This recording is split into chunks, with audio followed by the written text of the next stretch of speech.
रहीम नाज़रीन अस्सलाम वालेकुम, मैं हूं इमरान वसीम। नाज़रीन, इस वीडियो लॉग में जो बड़ी ख़बरें आपके साथ हम शेयर करने जा रहे हैं उनमें एक तो आपको ये बताएंगे कि आज सुप्रीम कोर्ट बार के कन्वेंशन में जो आर्मी चीफ सैयद आसिम मुनीर के ख़िलाफ़ नारे लगाए गए, वो नारे लगाने वाले वकला कैसे पकड़े गए और ये सारा मामला क्या है, एक तो इसकी तफसीलात अभी कुछ देर में आपके साथ हम शेयर करेंगे। और इस पहली ख़बर से ही हम अपने वीडियो लॉग का आगाज़ करेंगे। इमरान खान साहब के लिए क्या खुशखबरी है, इस खुशखबरी का चीफ जस्टिस बंदयाल के साथ क्या ताल्लुक़ है और chief justice of Pakistan उमरता Bandial साहब ने क्या बड़ा लेकिन मुश्किल फ़ैसला किया है, उसकी तफसीलात और इसके अलावा हमारे वीडियो लॉग की जो दीगर अहम ख़बरें हैं उनकी डिटेल भी आगे चल के आपकी खिदमत में पेश करेंगे। तो पहली ख़बर से जो वकला कन्वेंशन से मुतल्लिक़ हमारी फॉलोअप स्टोरी है उसकी डिटेल से अपने वीडियो लॉग का आगाज़ करते हैं। नाज़रीन, आज जो सुप्रीम कोर्ट बार के सदर आबिद ज़ुबैरी साहब और उनकी बॉडी की जानिब से एक लॉयर नुमाइंदा कन्वेंशन का इनेकाद किया गया, जिसमें एतजाज़ हसन साहब ने खिताब किया, बाबर अवान साहब थे, लतीफ़ खोसा साहब थे, हामिद खान साहब थे, दीगर वकला थे। लेकिन जो खिताब किया तकरीर थी ख़ातून लाहौर हाई कोर्ट बार की जो नायब सदर हैं रबिया बाजवा साहबा, उनकी जानिब से तकरीर के आगाज़ में कहा गया कि ये अख्तियार आर्मी चीफ़ को किसने दिया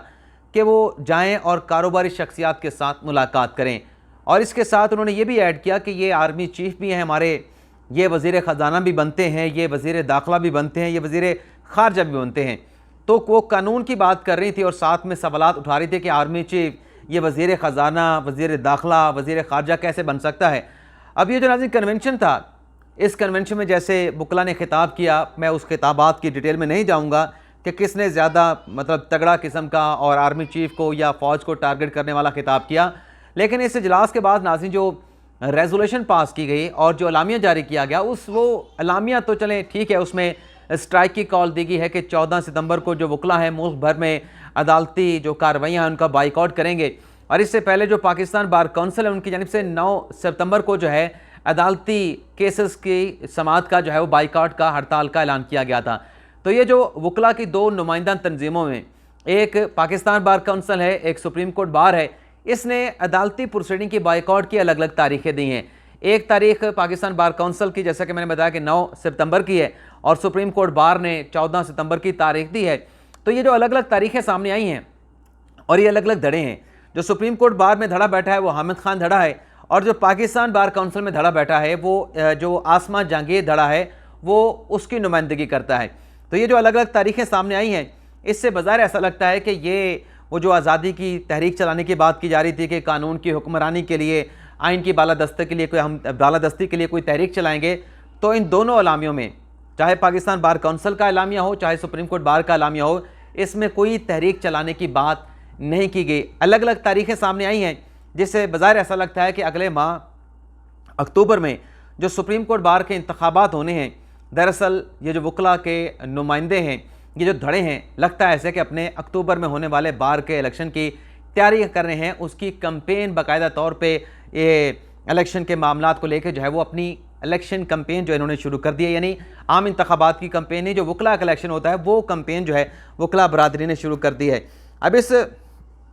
जो रेजोल्यूशन पास की गई है, इसमें जैसा कि मैं भी कह रहा था कि आसिम मुनीर शाह साहब को इन्होंने जो है वो हदफ़े तनकीद बनाया और कहा कि ये वज़ीर ख़जाना भी बन जाते हैं, कारोबारी शख्सियात के साथ मुलाकात करते हैं, ख़ारजा की वजारत भी है, दाखिला की वजारत भी है। लेकिन ये जो नाज़रीन रेजोल्यूशन पास किया गया, इसमें अब ये ख़ुद जो इल्ज़ाम, जो सवाल ये पूछ रहे थे आर्मी चीफ़ से, वही काम ये ख़ुद कर रहे हैं। यानी वकीलों का काम है अदालतों में जाना, अदालतों में जाके लोगों के बुनियादी हकूक़ को प्रोटेक्ट करना, रूल ऑफ लॉ की बात करना और कॉन्स्टिट्यूशन की बालादस्ती की बात करना। इस रेजोल्यूशन में वकला ये मुतालबा कर रहे हैं कि मुल्क में बिजली की कीमतें, तेल की कीमतें और जो गैस की कीमतें हैं उसको कम करके आवाम को रिलीफ दिया जाए। भाई बात यह है, क्या वकला अब वज़ीर ख़जाना भी बनेंगे? वकला अब वज़ीर बिजली भी बनेंगे? क्या वकला अब वज़ीर पेट्रोलियम भी बनेंगे? क्या ये सब समझते हैं कि मुल्क के मुआशी हालात क्या हैं? क्या मुल्क में इनको मुआशी अमूर का इतना अंदाज़ा है कि ये जो बिजली की कीमतों में या गैस की कीमतों में या पेट्रोल की कीमतों में इजाफ़ा किया गया है, इसमें रिलीफ दिया जा सकता है, IMF के मुआहदे के साथ इनराफ किया जा सकता है? तो जो आपने उंगलियां उठाई आर्मी चीफ की तरफ, वही काम आप खुद कर रहे थे। और फिर इसमें एक और भी कहा गया, इसमें कहा गया कि जो फौजी अफसरान हैं वो अपने आइन की पाबंदी करें, आइन पाकिस्तान की पाबंदी करें और सियासी सरगर्मियों में हिस्सा ना लें। तो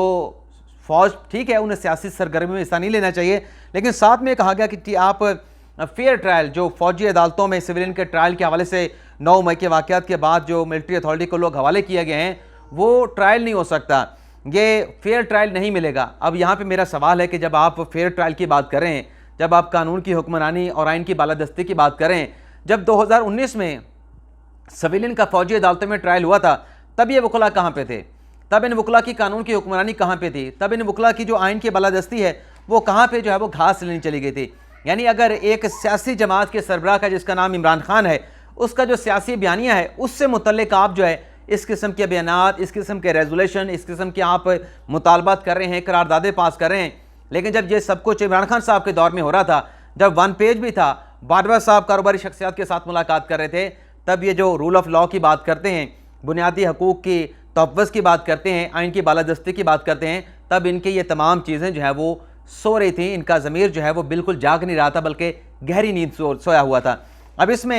एक तो नाज़रीन ये मामला हो गया, दूसरा इस पूरी प्रेस रिलीज़ के अंदर कहीं, बल्कि आबिद ज़ुबैरी साहब से भी पूछते ना, जो इनके सदर थे, जो ये कन्वेंशन का इनकाद कर रहे थे, कि आपकी एक ऑडियो सामने आई थी, आप तो सुप्रीम कोर्ट बार के सदर थे, आप कैसे एक सियासी जमात के सरबराह चौधरी परवेज़ लाई के साथ गुफ्तगू कर रहे थे, उनके केसेस लगवाने के हवाले से उनके साथ आपकी बातचीत चल रही थी और उनसे आप फंड्स भी ले रहे थे, और फिर आप इस तरह के कन्वेंशन भी मुनक़्क़द करते हैं कि हम तो कानून के साथ खड़े हैं। दूसरी तरफ आपकी मुबैना ऑडियोज़ भी आती हैं जिसमें आप ऐसी ऐसी बातें करते हैं कि वो सुनने के बाद कानों के धुएँ निकल जाते हैं कि सुप्रीम कोर्ट बार का सदर, क्या सुप्रीम कोर्ट बार का सदर किसी सियासी जमात के सरबराह के साथ अदालती अमूर के हवाले से इस तरह की गुफ्तगू कर सकता है, केस की फिक्सेशन के हवाले से? लेकिन बहरहाल जो अलामिया जारी हुआ उसमें वकला तहरीक के हवाले से कोई बात जो है वो नहीं की गई। अब आ जाते हैं कि चीफ जस्टिस बंदियाल साहब ने क्या बड़ा फैसला किया है। नाज़रीन, जो हुकूमत ने 19 मई को एक ऑडियो लीक कमीशन बनाया, जिसको कहा गया कोई 8 मुख्तलिफ ऑडियो उस कमीशन के हवाले की गई कि आप इन ऑडियोज़ के हवाले से जो मुतल्लिका लोग हैं उनको बुलाएं, उनसे इंक्वायरी करके जो भी रिपोर्ट बनती है वो आप वफाकी हुकूमत को देंगे। इस कमीशन का हेड बनाया गया जस्टिस काजी फाइसर साहब को, और इस कमीशन में इस्लामाबाद हाई कोर्ट और बलोचिस्तान हाई कोर्ट के चीफ जस्टिस साहबान को शामिल किया गया था। अच्छा, इस कमीशन को जो 8 मुख्तलिफ ऑडियोज़ दी गई इंक्वायरी करने के लिए, उसमें जो ख्वाजा तारिक रहीम साहब नामवर वकील हैं, साबिक गवर्नर हैं पंजाब के, उनकी अहलिया और उसके साथ साथ चीफ जस्टिस बंदियाल साहब की जो खुश दामन है, सास हैं, मुबैना तौर पे उनकी एक टेलीफोन कन्वर्सेशन की ऑडियो की भी इंक्वायरी का कमीशन को कहा गया था। तो वो जो ऑडियो थी कमीशन ने उसकी भी तहकीकात करनी थी, लेकिन उस कमीशन के खिलाफ नाज़िम हुआ ये था कि आबिद ज़ुबैरी साहब जो कि सुप्रीम कोर्ट बार के सदर हैं, इसी तरीके से secretary supreme court bar मुक़्तदर Akhtar Shabir साहब और साबिक वज़ीर आज़म इमरान खान साहब और रियाज़ हनीफ राय साहब, ये 4 दरख्वास्त गुजार ऑडियो लीक कमीशन के खिलाफ एक पटिशन लेके सुप्रीम कोर्ट पहुँच जाते हैं कि ऑडियो लीक कमीशन को क्या सच है, क्या झूठ है, क्या हकीकत है, दूध क्या है, पानी क्या है, बस ऑडियो लीक कमीशन को किसी तरीके से आप कार्रवाई ना करने दें, उसके खिलाफ हुक्म इम्तना दे दें। तो 19 मई को यह कमीशन बनता है, 23 मई को इसकी पहली कार्रवाई होती है और जो मुतल्लिका लोग होते हैं जिसमें आबिद ज़ुबैरी साहब हैं, इनको नोटिस जारी कर दिया जाता है, ख्वाजा तारिक रहीम साहब को नोटिस किया जाता है, अब्दुल क़य्यूम सिद्दीकी को नोटिस किया जाता है, जस्टिस काजी फैसल हेड करते हैं। लेकिन ये जो 4 दरख्वास्तें आती हैं, इस पर 26 मई को जो सुप्रीम कोर्ट का 5 रुकनी बेंच बनता है जिसको बंदियाल साहब हेड करते हैं, उस बेंच में जस्टिस इजाज़ुल एहसन साहब, जस्टिस मुनीब अख्तर साहब और बाकी 2 और जज साहबान भी शामिल होते हैं, इस कमीशन को कार्रवाई से रोक देते हैं। और उसके बाद फिर वफाकी हुकूमत ये करती है, अटॉर्नी जनरल ऑफिस के जो बेंच के 3 जज साहबान हैं, जिसमें बंदियाल साहब हैं, जिसमें इजाज़ुल एहसन साहब हैं, मुनीब अख्तर साहब हैं, इन्हें टारगेट किया जाता है। और ख़ास तौर पे कहा जाता है कि क्योंकि एक कमीशन के पास बंदियाल साहब की जो खुश दामन हैं, जो सास हैं, उनकी मुबैना तौर पे ऑडियो की इंक्वायरी का मामला था, तो लिहाजा बंदियाल साहब को एटलीस्ट इस केस को नहीं सुनना चाहिए। वफाकी हुकूमत का इजाज़ुल एहसन साहब पे भी एतराज़ था, मुनीब अख्तर साहब पे भी एतराज़ था। इस दरख्वास्त के ऊपर अटॉर्नी जनरल ने दलाइल दिए। दलाइल के बाद 6 जून को यह फैसला महफूज हुआ और 6 जून से अब आप अंदाज़ा कर लें, 6 जून से 6 अगस्त हो गया, 6 जुलाई हो गया, 6 जुलाई से जो है वो 6 अगस्त हो गया। तो ये तकरीबन 2 माह पहले जो है जुलाई अगस्त जी, तो 2 माह का ये महफूज किया गया फ़ैसला जो है, कल मुश्किल फ़ैसला था कि ये केस सुनना है नहीं सुनना, तो कल चीफ जस्टिस बंदयाल साहब जो हैं अपने रिक्यूज़ल के हवाले से और बाकी जज साहबान के रिक्यूज़ल के हवाले से कि वो बेंच में बैठेंगे, इस केस को सुनेंगे जिसका ताल्लुक उनकी अपनी खुश दामन से भी है किसी न किसी तरीके से मुबैना तौर पर। और कल ये फैसला जो है सुप्रीम कोर्ट ऑफ पाकिस्तान जो है वो सुनाने जा रही है। इसके अलावा नाज़रीन एक फ़ेक न्यूज़ जो है आज सोशल मीडिया पे गर्दिश करती रही कि हुकूमत ने 50,000 के जो नोट हैं उनको बंद करने का फ़ैसला किया है। तो जैसे ही कोहराम मचा सोशल मीडिया पर, तो जो सियासी जो हुकूमती हल्के हैं वहाँ पर भी जो है वो हलचल महसूस की गई। तो वज़ीर जो इतलात व नशरियात हैं मुर्तज़ा सोलंकी साहब, उन्होंने ट्वीट करके कहा कि ये फ़ेक न्यूज़ है कि हुकूमत 5,000 के नोट को बंद करने जा रही है। जिसने भी ये खबर सोशल मीडिया पे फैलाई है उसके खिलाफ रियासत जो है फौरी तौर पे एक्शन लेने जा रही है। उस हवाले से जो FIA का साइबर क्राइम विंग है उसको शिकायत कर दी है। इसके अलावा नाज़रीन एक खुशखबरी है, और खुशखबरी नाज़रीन ये है कि निगरान पंजाब हुकूमत ने एक बड़े अहम मामले की मंजूरी दे दी है। मामला नाज़रीन ये है कि लाहौर हाई कोर्ट के 11 जज साहबान को उनकी जो बुनियादी तनख्वाह है जो कि 9 लाख रुपये बनती है, बुनियादी तनख्वाह के